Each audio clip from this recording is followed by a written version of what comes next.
Oh.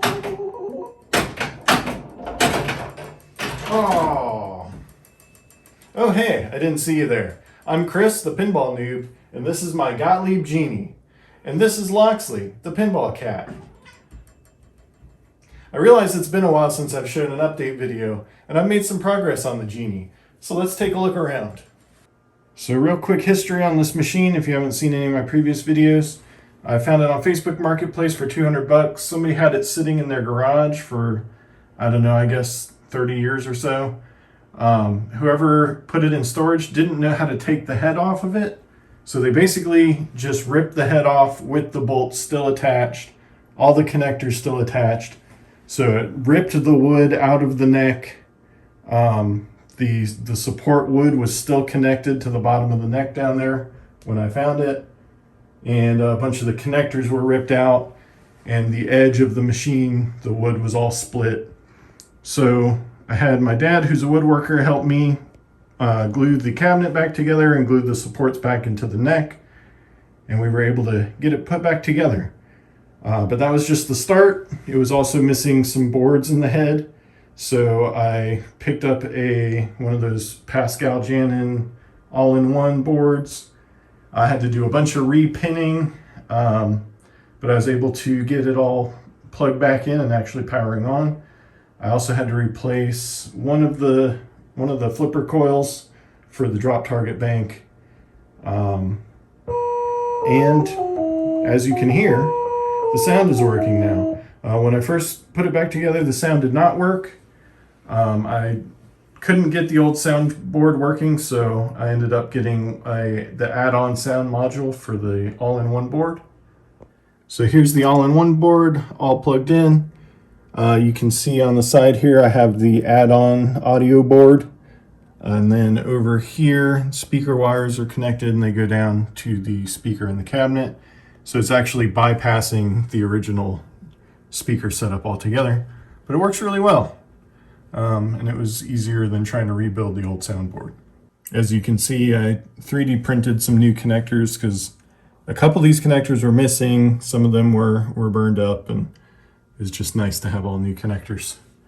And then you'll see here, one of the biggest changes since last time is I have 4 displays now, or 5 displays actually. I couldn't get any of the original displays to work. Tested everything I could think of. They look fine, but I just couldn't get any of them to light up. So I picked up 5 of these Wolfpack displays. They're a build it yourself kind of thing. You get a little board, you get all the pieces, and you solder it together yourself. And you know what? They look great. Just looking at them straight on like this, you really see a lot of the like the LED stuff around the side. Once the head is closed,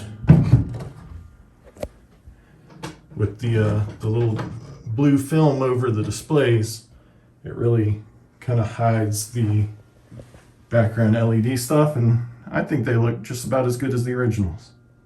I picked up some apron cards just to spruce up the apron a little bit. They look better than nothing. Have new plastics all over the machine. Replaced the drop targets. The old ones were pretty beat up. And actually, since I've been playing it, the new ones are starting to get beat up too. These drop targets here in the middle really take a beating. The ones back here, not so much. They're a little harder to hit. So at this point, I've got new rubbers on it. I've got all new LEDs throughout. Really the last step I need to do, other than replacing some of the pop bumper plastics, and the skirts are getting chipped up. But the last thing I need to do is strip the entire playfield and clean it real good. Because as you can tell, there's just a lot of baked on grime that's been there for years and years. So I'd really like to polish it up and get it nice and shiny again. At least as shiny as I can get it. Thankfully, there's not a lot of playfield wear. The only spot that's really worn is up there. You see that a lot on these Genies. I have a decal to cover that spot up there that I might try out. I'm not sure yet. But really, it just needs a good scrub and I want to get the playfield stripped down for that, and I need to replace a couple switches that are a little unreliable. But yeah, it's really coming along. It's completely playable, and I've kind of been procrastinating on taking the playfield apart just because I don't want it to be non-functional for as long as that's going to take, because this will be my first time stripping down a playfield. I don't even know if I can get it all back together, so kind of putting that off just so I can enjoy playing it while I have it. Speaking of which, why don't we take it for a spin?